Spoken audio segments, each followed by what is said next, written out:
घर में कोई कमी नहीं है मीराबाई के।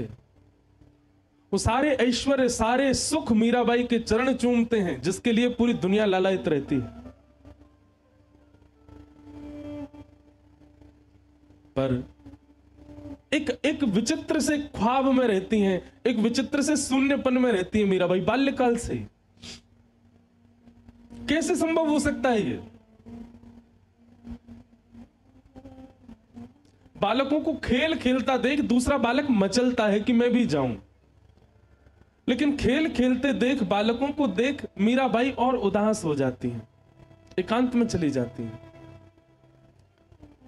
उन्हें पता नहीं है कि उनका चिंतन क्या है, लेकिन है बस। और ये उस समय की बात है जिस समय पर मीराबाई के ना तो कोई गुरु है, ना कोई आचार्य है, ना कोई पथ प्रदर्शक है। छोटी सी है मीराबाई। मीरा चरित्र को देख करके ऐसा अनुभव होता है, यह पूर्व की घटना। वो तो सबको पता ही है कि वही माधवी के रूप में ठाकुर जी की लीला में गोपी थी।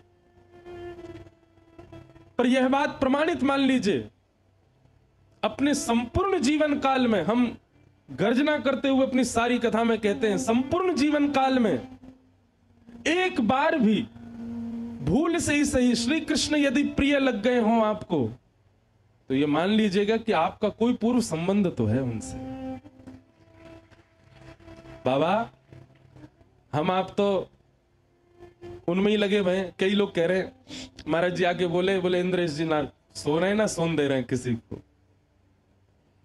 मैंने तो रोके ना है, आप जाओ सो जाओ। और कल तो भावों की तरंग खूब उठ रही थी, लेकिन लाल जी की इच्छा जैसी रही। नहीं तो कल तो महाराज जी 5 रास के वर्णन करने थे, तो मैंने की 7 तो यहीं बज जाएंगे। 7, 8, 9 बज, एक ही रास जल विहार को यदि प्रसंग छेड़ देते ठाकुर जी के, तो वही में ही निकल जाना हो पूरा समय। हमने तो रोके नहीं आप लोग, और ना हमने ज्यादा किसी को कही कि आओ, लेकिन आप सब एक रस, एक स्थिरता में सब बैठे थे। इतनी संख्या में कल वहां लोग आए हुए थे, और जब कथा चल रही थी तो नेत्र बंद करके मैं बोल रहा था, तो मुझे ये लग ही नहीं रहा था कि इतने लोग बैठे होंगे। बिल्कुल शांत मुद्रा में सब बैठे हैं। इस बात का प्रमाण है कि आप कभी ना कभी ठाकुर जी से मिले तो हो, कभी को संबंध तो है। कई जन्मों से बुला रहे हो, कोई तो नाता जरूर होगा। नजरों से नजरें मिलाना पाऊं, मेरी नजर का कसूर होगा। दिशा हम सबकी निश्चित है, बस उस दिशा में बैठाने वाला एक सदगुरु चाहिए। उस दिशा की तरफ मोड़ देने वाला एक पथ प्रदर्शक चाहिए। रास्ता तो है, बस रास्ता दिखे इस घनघोर अंधियारे में, उसके लिए एक प्रकाश चाहिए। संसार के विषय रूपी अंधेरे में हम सब हैं, पथ हमारे सामने है, पर हम चल नहीं पा रहे। क्यों? क्योंकि प्रकाश नहीं है, गुरु जीवन में नहीं है। मीराबाई शून्य रहती हैं, ना जाने किस चिंतन में रहती हैं। परिवार के लोग मीराबाई के सौंदर्य को देख करके आश्चर्यचकित होते हैं, पर उनकी स्थिति को देख करके और घनघोर चिंतन में चले जाते हैं। ये कैसी कन्या है, ना इसका खेल में रुचि, ना खिलौना खेलती है, ना खेल के साथ खेलती, कुछ नहीं करती, बस बैठी रहती है। और हाँ, जब मेड़ता में कोई संत आते, जब मेड़ता में कोई वैष्णव आते, जब मेड़ता में कोई ब्रजवासी आते, जब मेड़ता में कोई वैष्णव संत ब्रजवासी ना भी हो, गलती से तिलक लगा के आ जाते, मीराबाई ऐसी मचल जाती मानो जैसे कोई अपना आ गया हो। बंधुओं, ये कुछ अनुभव हैं, ये कुछ क्या बोलते हैं, सिम्टम्स हैं वैष्णवता चित्त में पूर्व जन्म से। देखो, भक्ति के मार्ग पर 2 प्रकार से लोग आते हैं। या तो पूर्व के भक्ति भाव संचित हो तो इस जन्म में आपके चित्त में भक्ति आ जाती है, या फिर इस जीवन काल में कोई ऐसी ठोकर आपके जीवन में लगती है कि उसके कारण आपके जीवन में भक्ति आ जाती है। तीसरा भक्ति का आने का कोई और प्रकार है ही नहीं। या तो पूर्व जन्म का कुछ संचित आपका भजन रह चुका है, इसलिए वो इस जन्म में आप कर रहे हो, या फिर आपके जीवन में ऐसी एक रुकावट आ चुकी है, ऐसी एक ठोकर पड़ी है, ऐसा ऐसा ऐसा कुछ ठाकुर जी ने कर दिया है कि बस अब सब भूल भाल करके विचलित होकर के अब ठाकुर जी की तरफ मुड़ गए हैं। बाकी तीसरे को कितनी भी जबरदस्ती कर लो, वो भक्ति पथ पर नहीं आ पाएगा। ये दो ही आ सकते हैं।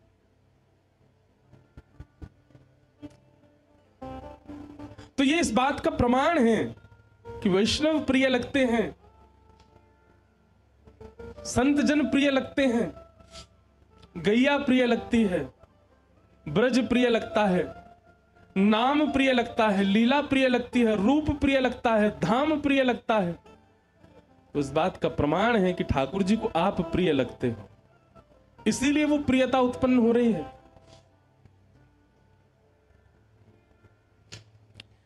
राव दूधा जी अपने घर में संतों को बुलाते और संतों को बुला करके कथा कराते। मीराबाई जाकर के, भैया यहां किसी से बोल दी, उन्हें धीरे बोल लें।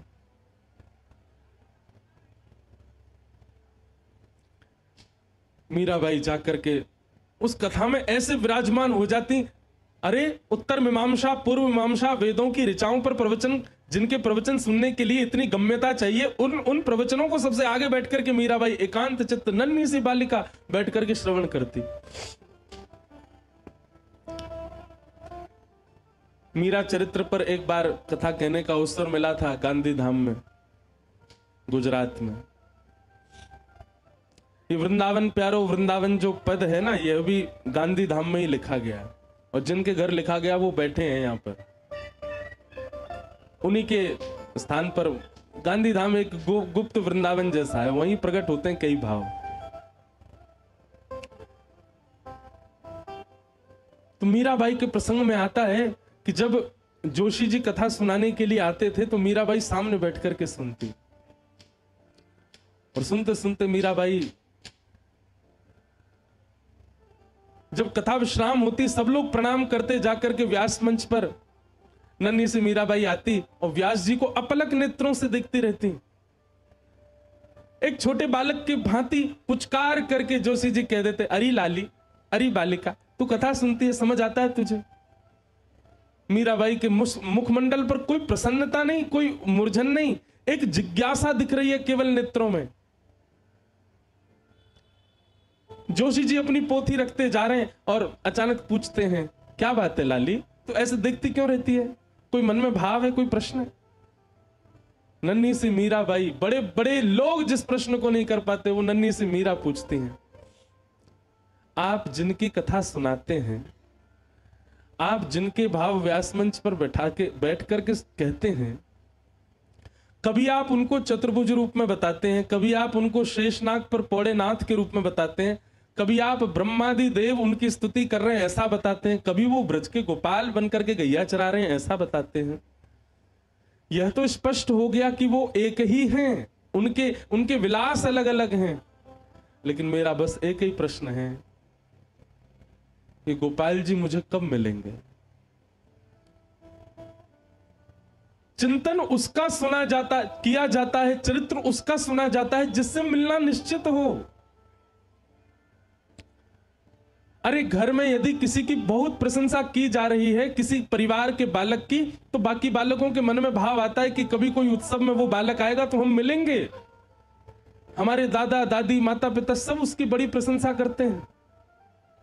आप नित्य आकर के यहां कथा सुनाते हैं, क्या आप मुझे यह बता सकते हैं जिनका चरित्र लीला आप वर्णन करते हो वो मुझे मिलेंगे? नन्ही सी मीराबाई के प्रश्न को सुनकर के जोशी जी स्तब्ध हो गए। बाल भाव से देख रहे हैं, पर मीराबाई के नेत्रों में प्राप्ति की जो प्यास है वो जोशी जी को स्पष्ट दिख रही है। जोशी जी ने मीराबाई के सिर पर हाथ फेर करके कहा, लाली,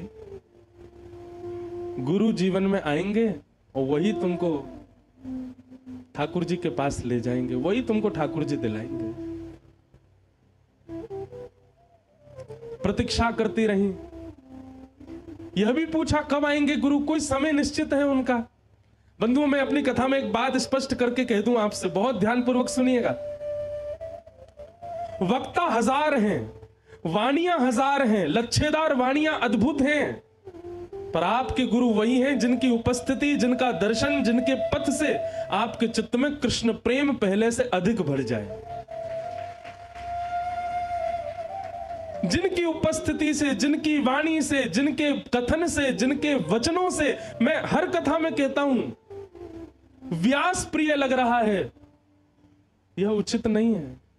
अरे हम बिचौलिया हैं, हम प्रिय नहीं लगने चाहिए। हमारे संकीर्तन करते हैं चित्र विचित्र महाराज, जब ठाकुर जी का यश गाते हैं तो ये प्रिय नहीं लगने चाहिए, इनके भाव से कुंज बिहारी प्रिय लगने चाहिए। पूनम दीदी जब नेत्र बंद करके गाती हैं तब श्री जी प्रिय लगनी चाहिए, ललिता विशाखा बरसाना प्रिय लगना चाहिए। गुरु वही है जिसकी उपस्थिति से आपको ठाकुर जी और प्रिय लगने लग जाए, ठाकुर जी और स्पष्ट होने लग जाएं।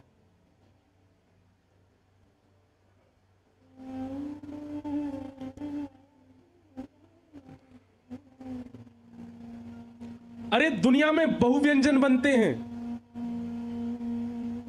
कहीं इटालियन बन रहा है, कहीं मैक्सिकन बन रहा है, कहीं पर साउथ इंडियन बन रहा है, कुछ बन रहा है, पर भोजन वो उचित जो आपके भूख को मिटाता हो। और कई बार नहीं, हर बार वह भोजन मां के हाथ की सामान्य रोटी और दाल ही होती है।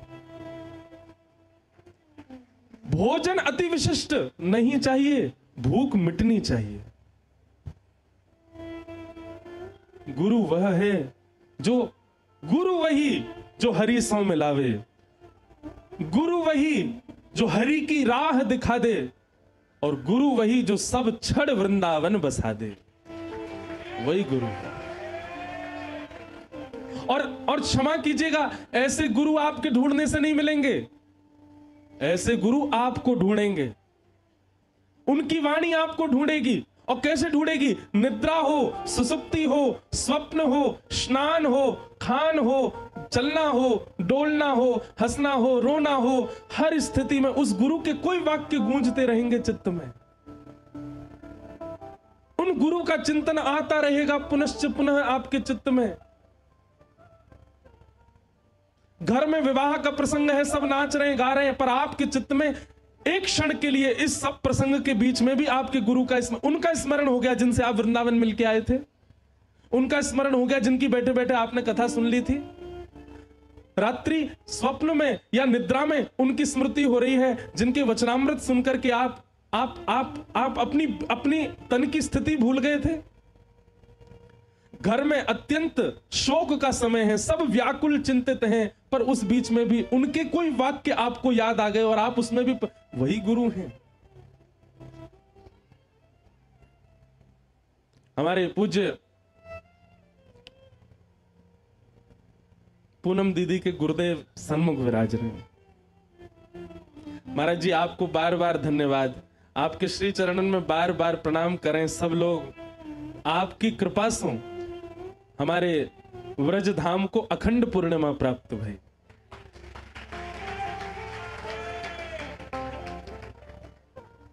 महाराज जी सामान्य, महाराज मैं पहले दिन कथा करके जब नीचे उतरो, महाराज जी को प्रणाम करके गयो, दूसरे दिन जब कथा करके गयो, महाराज जी ने मुझको गले से लगायो और गले लगा के मुझसे बोले,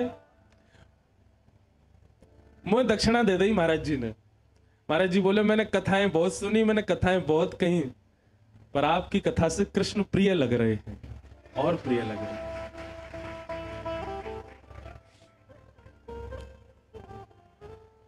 मेरा तो पहली बारी महाराज जी के दर्शन को सौभाग्य प्राप्त भयो। और पूज्य महाराज जी मुझको दीदी बता रही कि महाराज जी श्री जी के भाव के लिए खूब वो समय कैसा रहे होगा महाराज जी, जब किशोरी जी को प्रसन्न करने के लिए जब नृत्य करते होंगे, उनके सामने भाव गायो करते होंगे। महाराज जी के चरणन की नूपुर की जो ध्वनि हती, उनमें से एक ध्वनि श्री पूर्णिमा जी हमको प्राप्त भय गई। ऐसे हमारे पूज्य श्री महाराज जी को तो नाम अद्भुत है, पर आपको जो निकुंज को नाम है श्री रंगीली सखी पूज्य महाराज जी, आपने ही हमारी दीदी को ऐसो बैठा दियो कि अब इनको श्री जी दिखे सब जगह। हम दीदी की प्रशंसा नहीं कर रहे हैं उनके मुख पे, पर मैं आज आपसे भी कक्ष में कह रहा था कि ठाकुर जी ने अपने भक्तों के जितने लक्षण बताए वो सारे लक्षण दीदी में घटते हैं। ताली मत बजाओ, सुनो, और ने ये प्रयास करो कि ये भाव हम में भी आवे। ठाकुर जी से किसी ने कहा आपकी महिमा तो सब बताते हैं, आपका रूप तो सब बताते हैं, आपके भक्तों का रूप आप बताओ। ठाकुर जी बोले सुनो, वाग्गदगदा द्रवते यस्य चित्तम रुदत्य भिक्षणं हसति क्वचिच्च विलज्ज उद्गायत नृत्यते च मद्भक्ति युक्तो भुवनं पुनातु। भगवान कह रहे हैं पहला लक्षण क्या है? बोलते बोलते बोलते जिसका गला रुक जाता हो। किसी ने पूछा क्या हो गया?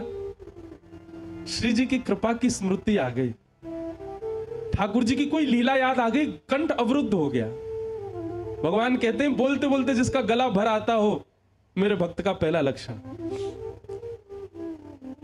द्रवते यस्य चित्तम, जिसका चित्त मेरी लीला का कोई किंचित मात्र भाव कह दे, जिसका चित्त उसमें ही भर आता हो, मेरे भक्त का दूसरा लक्षण।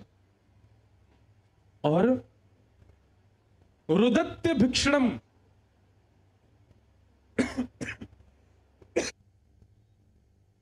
रुदन, अत्यंत रुदन। मैं कई प्रसंग तो जानबूझ करके नहीं बोलता, क्योंकि सामान्य प्रसंग बोलने पर आपकी स्थिति इतनी ऐसी हो जाए। सब लोग मुझे बोले महाराज जी आप कथा करके गए, हमको 1 महीना लगा दीदी को संभालने में।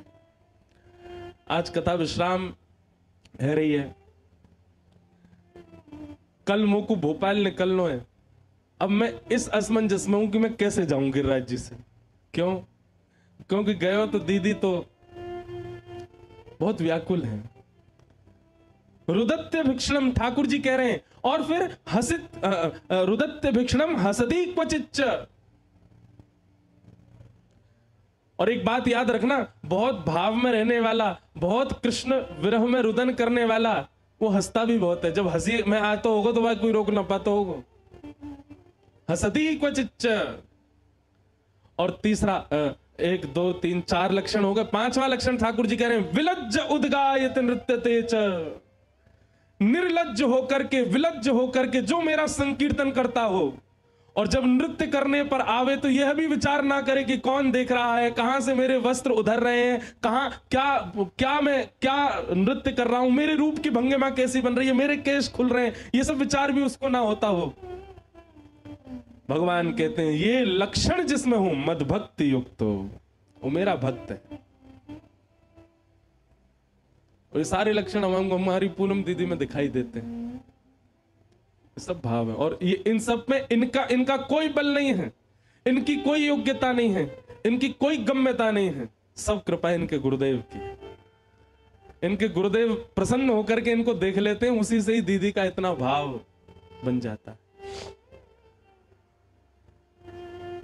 मीराबाई को भी यह प्रतीक्षा है कि मेरे गुरु कब आएंगे। और तभी आगमन हुआ आपके नगर में श्री रैदास जी का। प्रवचन कर रहे हैं व्यास मंच पर बैठ करके, और बगल में जैसे कल गिरधर लाल जी बैठे थे, ऐसे ही एक आसन के ऊपर उनके श्री ठाकुर जी गिरधर गोपाल बैठे हैं। जय।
बोलो कुंज बिहारी लाल की जय। परम सौभाग्य है आज जटेरी धाम के पूज्य महाराज जी हम आप सबके मध्य में विराज रहे हैं। पूर्व में गिरिराज जी में कथा हुई तो महाराज जी उसमें पधारे और महाराज जी ने ऐसी अद्भुत रुद्र वीणा से पूरी कथा को आनंदित किया। आज पूज्य महाराज जी पुनः पधारे, आपके श्री चरणों में बारंबार प्रणाम। ले मीरा है गिरधर तेरा। यहाँ मीराबाई के गुरुजी पधारे हैं और तभी व्यास मंच पर पूज्य महाराज जी पधारे हैं। देव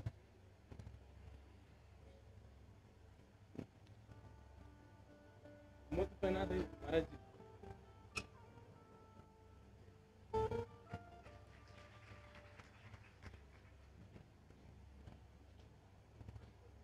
हमारी ललिता जी है ना निकुंज में, ललिता जी जिनके अवतार हमारे स्वामी श्री हरदास जी महाराज हुए। किशोरी जी की सखीन में ललिता जी बड़ी भोरी हैं और सीधी। किशोरी जी से वो ज्यादा भोरी हैं।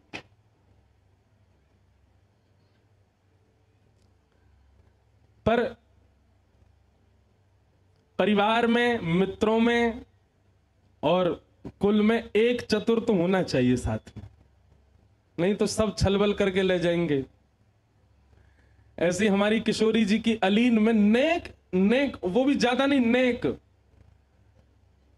नेक थोड़ी सी जो बुद्धि को प्रयोग करें वो है हमारी विशाखा जी, जिनके अवतार हुए श्री हरिराम व्यास जी महाराज।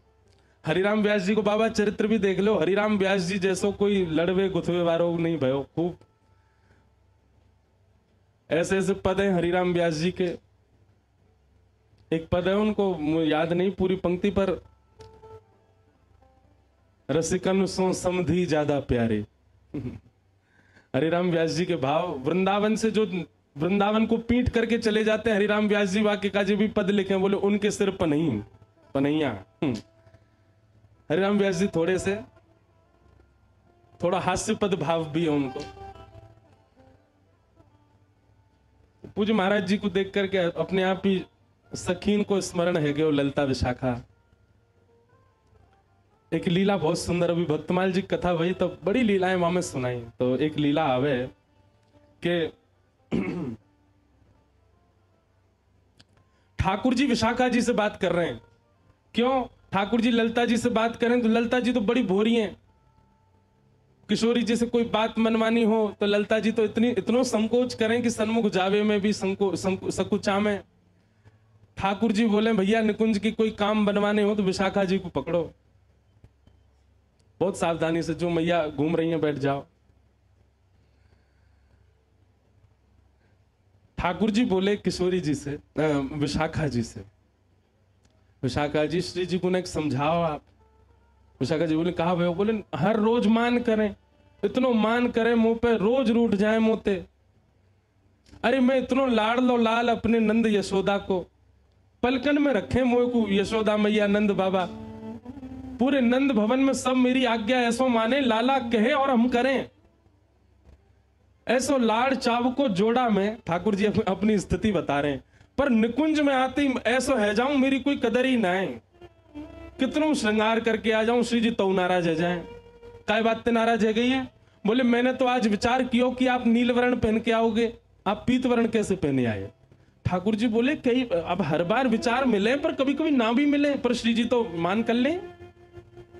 एक दिन श्री जी यह बात सो रूठ गई कि ये नीली मणि पहन के आए, वहां में कोई गोपी दिख रही है। अंत में पता चली वो श्री जी ही दिख रही हैं। अपनों ही प्रतिबिंब देख के गुस्सा है गई जी, कौन गोपी बैठी है जा में।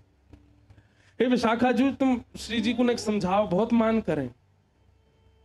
वैसे एक बात कहूं, ठाकुर जी यूं कहते जा रहे हैं, अच्छा तो लगे मुझको जी मान कर ले, मैं मनाऊं इनको, वैसे तो लीला को पूरा श्रृंगार बने, पर कभी कभी तो अवकाश होना चाहिए ना, जरूर रोज ही मान करें।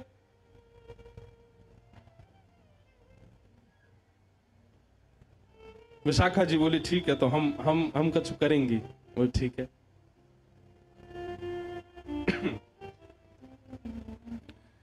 तो आज निकुंज में सब अली खड़ी हैं, सब सहचरियां खड़ी हैं, सब बहुत बढ़िया कछु आनंद, ऐसो कछु राग गायो गयो, ऐसी कोई लीला करी गई कि वासों श्री जी बड़ी प्रसन्न है गए। और इतनी प्रसन्न भाई, इतनी प्रसन्न है कि प्रसन्न है करके सेज पे बैठी बैठी श्री जी कहें, आज तो भैया तुम सबरी कछु मांग ले, जो मांगोगी सो दूंगी। श्री जी की पहली बार ऐसी स्थिति ना है, श्री जी तो कभी भी ये कह दे कछु मांग लो, पर सखीन को स्वभाव है कि वो श्री जी से कभी कछु याचना ना करें, बस एक ही याचना करें कि सदा अपने श्री चरण कमले में किशोरी मोहे अपनी से कर लीजिए। हे श्यामाजू, आप बस अपनी बना के रख लो, यही हमारी कामना, और हमें कुछ नहीं चाहिए। ललता आदि सब सखियां ने आकर के प्रणाम करी, बोले हे श्यामाजू आप सदा राजी रहो, यही चाहिए। कोई कह रही आप सदा प्रसन्न रहो, यही चाहिए। आपके जितने आरते सब मुंह पे आ जाएं, यही चाहिए। आप सदा निकुंज में विराजमान रहो, ऐसे ही प्रसन्न बढ़ते रहो, आपको मोद प्रमोद नित्य प्रति बढ़ते रहो, यही चाहिए। विशाखा जी की बारी आई। विशाखा जी सामने आकर के बैठ गई। मांगो विशाखा, कहा चाहिए? बोले मांग लो। बोले हाँ। मुकरोगी तो नहीं? बोले नहीं। बोले वचन दो, जो मांगूंगी सो दोगी। श्री जी बोले देंगे। बोले आपके बगल में जो श्याम सुंदर बैठे हैं, इनको हाथ पकड़ करके मेरे हाथ में दे दो, और ये सदा के लिए मेरे है जाएं, ऐसी कृपा मुंह पे कर दो। ये बात सुनकर के निकुंज की जितनी सखियां सब आश्चर्य में पड़ गईं, सब विशाखा जी को देखने लगी। ललिता जी कहने लगी, अरे जी तू कहा कह रही? बोल आज बोलन दे मुझको, हर बार मैंने आप सबन की बात मानी, हर बार श्री जी के सामने नतमस्तक रही हूं, पर आज मैं अपने हृदय को उद्गार प्रकट कर रही हूं। निकुंज नायक को हाथ पकड़ करके मेरे हाथ में दे दे, और सदा के लिए ये मेरे ही रहे, ऐसा वरदान श्री जी मुझ को दे दे।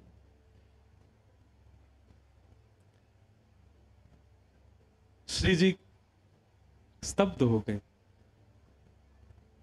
तुरंत अपने आसन से खड़ी है गई, और बगल में विराज रहे श्याम सुंदर भी अपना हाथ खींच रहे हैं। और विशाखा जी से कहने, अरे विशाखा जी ये सब करवे की थोड़ी कही मैंने, जी कहा कर रही हो आप? विशाखा जी बोली, तुम शांत रहो, तुम्हारी बात नहीं जी, मैं अपने मन के भाव कह रही हूं। किशोरी जी ने तुरंत हाथ पकड़ करके विशाखा जी के हाथ में दे दियो, और विशाखा जी को उठा करके निकुंज के सिंहासन पर बिठा दियो, और स्वयं चमर लेकर के डुराने लगी। क्यों? निकुंज नायक के बगल में जो उनकी बैठे वही निकुंज की नायिका है। ये दृश्य देख करके, यह छवि देख करके सब सखियां रुदन करने लगी। अरे विशाखा जी तू कैसी लीला कर रही है? तू कहां कर रही है? तू स्वामिनी जी को श्रम दे रही है। सब बोलते रहे, पर विशाखा जी तुरंत बैठ गई ठाकुर जी को हाथ पकड़ के, और जैसे सिंहासन पर बैठी, सिंहासन पर बैठ करके श्री जी की अदा में विशाखा जी बोल रही हैं, आज मैं अति प्रसन्न हूं, निकुंज की सब सखीन को कछु देनो चाहूं। सब सखियां नंबर से आ रही हैं, विशाखा जी सबको कछु ना कछु प्रदान करती जा रही हैं। चमड़ डोरा रही, श्री जी के हाथ पकड़े और कहे सन्मुख आई। सन्मुख आकर के श्री जी से कही, मैं आपसे बड़ी प्रसन्न हूं। अब निकुंज की नायिका बन गई ना, या हमारी याद तरीका के शब्द बोल रही हैं। मैं आपसे बड़ी प्रसन्न हूं, आपने प्रसन्न है करके जिनको मुंह को दान किया है, अब वो वस्तु मेरी है चुकी है। मतलब श्री कृष्ण को दान आपने मुंह को किया, अब ये मेरी वस्तु है, और इस समय मैं निकुंज की नायिका हूं, तो या भाव से मैं अपनी वस्तु आपको प्रदान कर रही हूं। सदा इनको ध्यान रखियो, कभी कोई आंच इनके ऊपर नहीं आवे। और मेरी आपसे एक ही इच्छा है, कहा मेरी वस्तु जो मैं आपको प्रदान कर रही हूं, इन पर कभी मान मत करियो। मेरी वस्तु है, मेरी वस्तु पे आप मान कैसे कर सको? विशाखा जी चाहती तो सीधी किशोरी जी से प्रार्थना कर लेती कि आप ठाकुर जी पे मान मत करो, पर ये विशाखा जी ने ऐसी लीला करी कि सिंहासन पे बैठ के ठाकुर जी अपने कर लिए, और अपने करके अब किशोरी जी से कह रही हैं, अब मैं अपनी वस्तु आपको दे रही हूं, तो दूसरे की वस्तु पे मान करने को अधिकार नहीं है। हे किशोरी जी, मैं अपनी हृदय की वस्तु जो आपने मुझको दी, वही मैं आपको प्रदान कर रही हूं। मेरी वस्तु को ध्यान रखियो, और आपको हर भाव को अधिकार है, पर अब मान मत करिए। मेरी वस्तु पे मान मत करियो। काउ देना मुझको पता नहीं चल जाए कि श्याम सुंदर आज रूठे बैठे। किशोरी जी ने विशाखा जी को हृदय से लगा लियो। इतने में देखे सिंहासन पर ठाकुर जी कहाँ गए, नीचे देखी तो पौड़े हुए चरणन में। जय हो विशाखा जी, बढ़िया तुमने बात करी। मैंने कहा लीला रचाई तुमने, ऐसा करके अरे सीधे ही कर देती, पर नहीं, आपकी बुद्धि को प्रणाम है। पहले मैं अपनों कर लियो, अपनों करके फिर किशोरी जी को देके करी, अब इन पर मान मत करियो, जो मेरे वस्तु है। ऐसे सखीन को हम प्रणाम करें, ऐसी गोपीन को हम प्रणाम करें, जिन्होंने ठाकुर जी अपने वश में कर लिए। महाराज जी को देख के अचानक स्मृति सी आई कि सखीन को प्रणाम कर लियो जाए। तो मैं निवेदन कर रहे हो भैया कि गोपी भाव यानी कि वह प्रेम की स्थिति, जिस प्रेम की स्थिति की गम्यता में हम विचार भी नहीं कर सकते, वह प्रदान करने की सामर्थ्य ना ही किसी यज्ञ में है, ना ही किसी तप में है, ना ही किसी जप में है, ना ही ब्रजवास में है, ना ही दुनिया भर के सब क्रियाकलापों में है। वह गोपी प्रेम भाव देने की क्षमता केवल और केवल गुरु कृपा में। गुरु कृपा यदि कर दें तो वह हो सकता है। आप कहेंगे गोपियों के कौन गुरु हैं? साक्षात श्री किशोरी जी। किशोरी जी की कृपा से गोपियों को श्री कृष्ण प्राप्त हुए हैं। बिना, कल कथा में श्रवण कर रहे थे रास पंचाध्याय में, अंतर ध्यान हो गए ठाकुर जी। तो बिना गुरु के ठाकुर जी मिलेंगे तो अंतर ध्यान ही रह जाएंगे। तब गुरु शरण में जानो पड़ेगा, और गुरु कृपा करके कछु ऐसा करवाएंगे, कछु ऐसी योजना बनाएंगे। अरे गुरु सामान्य से सामान्य नियम बता दे, वाकु भी अपने सिरोधार्य करके पालन करो। किशोरी जी की कृपा से गोपीन को ठाकुर जी प्राप्त भये। रैदास आए और आकर के कथा श्रवण करा रहे थे। मीराबाई सामने बैठ करके श्रवण कर रही हैं, और तभी दृष्टि पड़ी बगल में विराज रहे ठाकुर जी के ऊपर। गिरधर छवि देख करके एक भुजा ऊंची, दूसरी भुजा कटी भाग पर, नीचे नेत्र हैं, और नाग दमन, इंद्र दमन, देव दमन, 3 दमन ठाकुर जी हैं श्री श्रीनाथ जी। और इस छवि को जब देखा, मीराबाई के नेत्र बंद हो गए। कथा में बैठे बैठे मानो पूर्ण स्मृति उनके हृदय में जागृत हो गई। सब ब्रजवासी 56 भोग बना रहे हैं, अपनी अपनी बैलगाड़ी में धारण करके गिरिराज जी पर लेकर के जा रहे हैं, और इन्हीं ब्रजवासी में एक गोपी माधवी भी जा रही है। ठाकुर जी के दर्शन की लालसा चित्त में उत्पन्न हो गई है। इंद्र ने मेघमालान की वर्षा करके ऐसी मूसलाधार बारिश करी कि श्री ठाकुर जी ने अपनी दोनों भुजाओं से गिरिराज जी उठा करके अपने बाम हस्त की कन्या उंगली पर धारण कर लिए। त्रिभंग लली श्याम सुंदर गिरिराज धारण करके खड़े हैं। लाखों ब्रजवासी चारों ओर खड़े हैं छड़ी लगा करके। तभी माधवी के मन में भाव आयो कि मैं दर्शन तो करूं या गिरधर छवि को। जैसे ही सन्मुख गई हैं, नेत्रों में पानी आ गया, ओझल हो गए। ठाकुर जी दिखाई नहीं दे रहे मीराबाई को, माधवी को। ये सब मीराबाई को चिंतन हो रहा है, और चिंतन करती करती सामने बैठी हुई नन्ही सी मीरा रुदन कर रही है। रोते विलखते गई है ठाकुर जी के पास। मुझे आप दिख नहीं रहे हो नाथ, आपकी आकृति अनुभव हो रही है, पर आपका रूप दिख नहीं रहा है, कृपा करो मुझे दिखाइए ना आपका रूप। ठाकुर जी बोले, माधवी प्रतीक्षा कर, एक युग की प्रतीक्षा कर। गिर पड़ी माधवी धड़ाम। बोले, 1 वर्ष, 1 महीना, 1 हफ्ता, 1 घंटा, 1 दिन की प्रतीक्षा दी जाती है नाथ, 1 युग की प्रतीक्षा कौन देता है? ठाकुर जी कह रहे हैं, जितनो ताप, जितनो संताप, जितनो विरह, जितनी व्याकुलता, उतना प्रेम प्रगाढ़। कलयुग में मैं अन्य गोपियन से नहीं मिलूंगा, या युग में मैं 3.25 साढ़े 3 करोड़ गोपियन के संग रास विहार करूंगा, पर कलयुग में तो एक ही गोपी आवेगी और वही से रास विहार करूंगा, वो होगी तू। वाके काजे 3.5 करोड़ गोपियन को विरह तो को सहनो पड़ेगा। और व्याकुल रहती रहती माधवी 1 युग प्रतीक्षा करके अब मीरा बन के आई है। और आज जैसे ही वह स्वरूप देखा, स्मृति आ गई। ठाकुर जी ने पहले संकेत किया था, संत के माध्यम से, गुरु के माध्यम से तेरे जीवन में आऊंगा मैं। मेरे रूप को देखते ही तो को पूर्व जन्म की सवरी स्मृति है जाएंगी। दौड़ करके गई मीरा, देख नहीं रही है रैदास जी को, बस चरण पकड़ रही है, देख वहीं रही है ठाकुर जी की ओर, और कह रही है नाथ ये मेरे गोपाल जी हैं, ये मेरे ठाकुर जी हैं। सब लोग अचंभित हो गए परिवार के, ये क्या हो रहा है। और मीराबाई बस कुछ भी बोले जा रही है। इनने गिरिराज जी उठा लिए, अरे बामस्तकी कन्नी उंगली पर उठा लिए, सब छड़ी लेकर के खड़े। मैंने इनसे प्रार्थना करी मुझको दिख जाओ, नहीं दिखे मुझको एक युग की प्रतीक्षा करवाई है इनने। मैं मटकी भरवे गई, वो चाय वे आ गए मेरे सामने, मेरे समान लंबे है गए। इनके सखा सो मेरो ब्याह भयो, पालकी में घुस गए मेरी में। कैसी दुर्भाग्यशालिनी में मेरे सामने बैठ करके मुझसे कह रहे अपना रूप दिखा दे, मैंने नहीं दिखायो। बहुत वर्षन की प्रतीक्षा के बाद मेरे जीवन में आए हैं।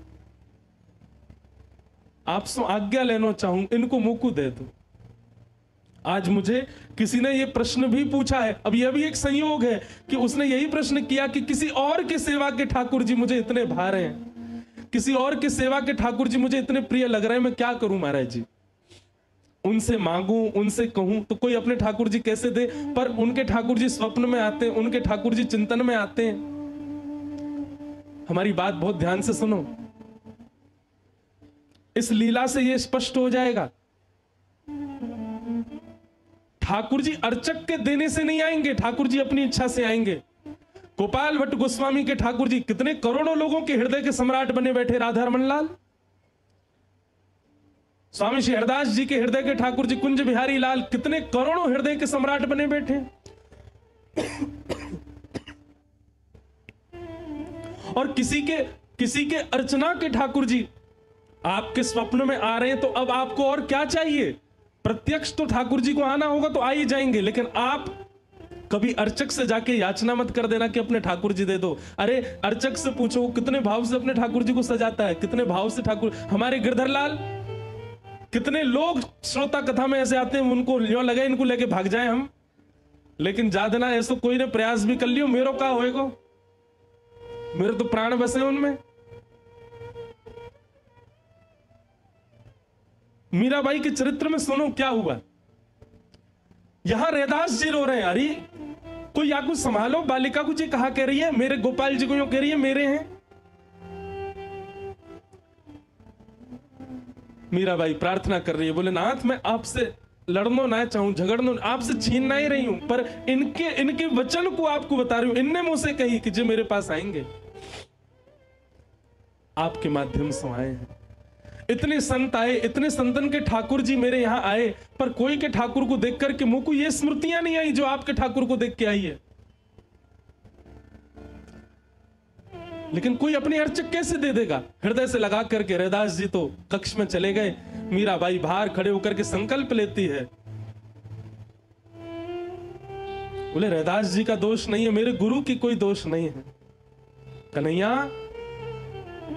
अब तुम्हारी इच्छा जाननी है, यदि वास्तव में आप मुझसे प्रेम करते हैं तो आप मेरे पास आएंगे, और केवल 3 दिन का समय दे रही हूं। 3 दिन में आप आ गए तो मान जाऊंगी कि आप मुझसे प्रेम करते थे, आपका जो वचन था वो सत्य था। और 3 दिन में यदि आप नहीं आए तो फिर जो होगा वो मुझे स्वीकार है, अगर मेरे प्राण भी निकल जाएं तो मुझे स्वीकार है।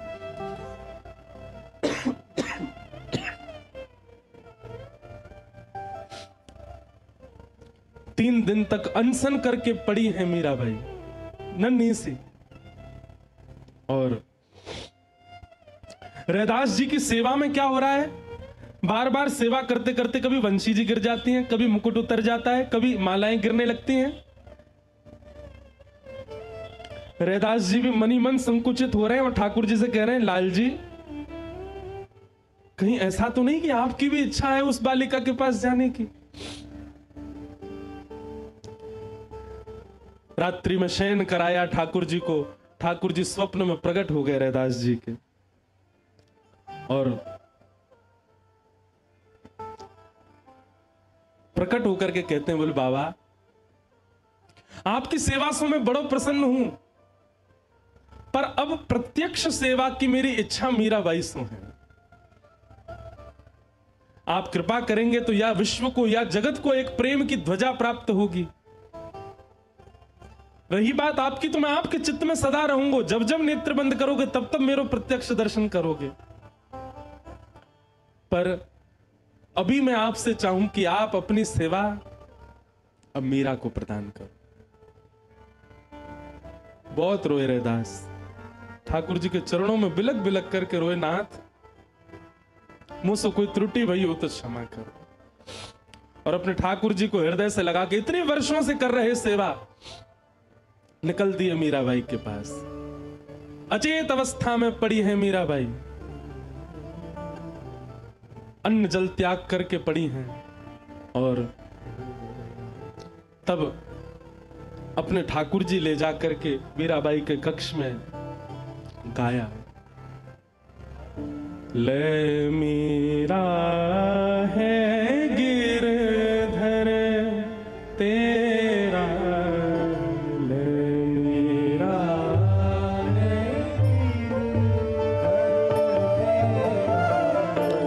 ले मीरा है गिरधर तेरा,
कैसे है ना ठाकुर जी, एक को इतना संयोग देकर के और अचानक वियोग में डाल दिया, और एक को एक युग का वियोग देकर के अचानक संयोग प्रदान कर रहे हैं। इसीलिए तो प्रणय गीत में गोपियां कहती है, मैवं विभोर हति भवान गति तुम नृशंसम संत्यज्य सर्व विषयांस तव पाद मूलम। नाथ, आप नहीं समझ पाओगे भक्त कितनी पीड़ा में जाकर के आपको प्राप्त करता है। आप तो भोक्ता हो, भोजन करना जानते हो, बनाने वाले को पता होता है कितनी श्रम से भोजन बना है।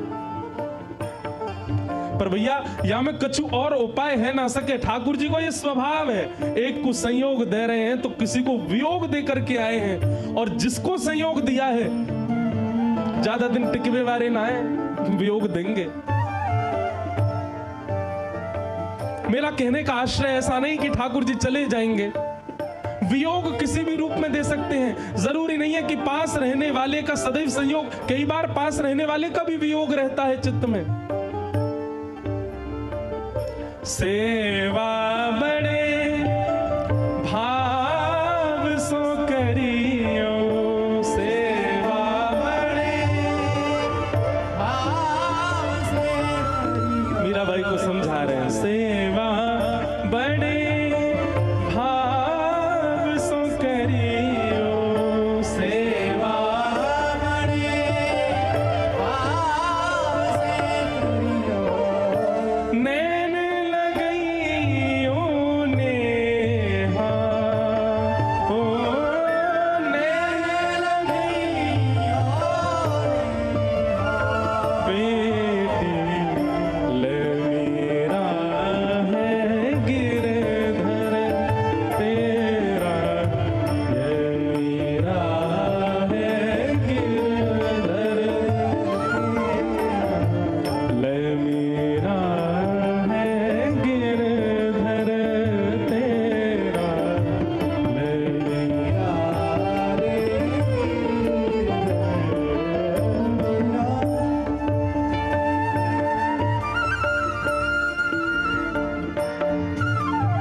जैसे ही लाल जी को हाथ में लिया नृत्य करने लगे।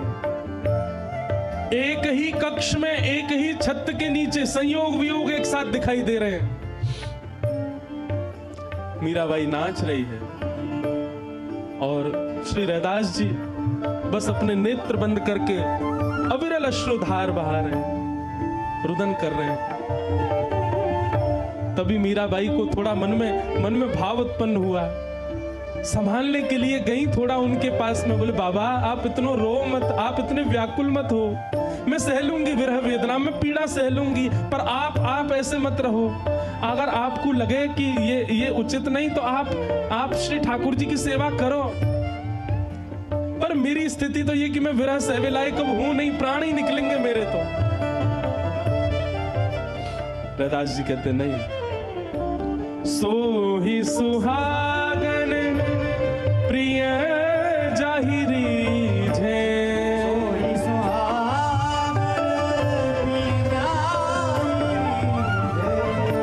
सो ही सुहागन प्रिय जाहिरी झे,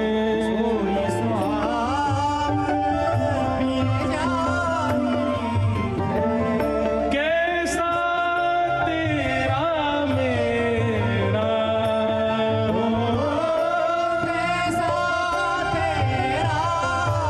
लाली ये तेरे और मेरे नहीं है, इनके और उनके नहीं है, ये तेरे मेरे इनके उनके नहीं है, ये वाक्य हैं, ये जा से रीझ गए हों, ये जासों प्रसन्न है जाए, ये वाक्य हैं, ये तेरे मेरे की कोई बात नहीं है लाली। सो ही सुहा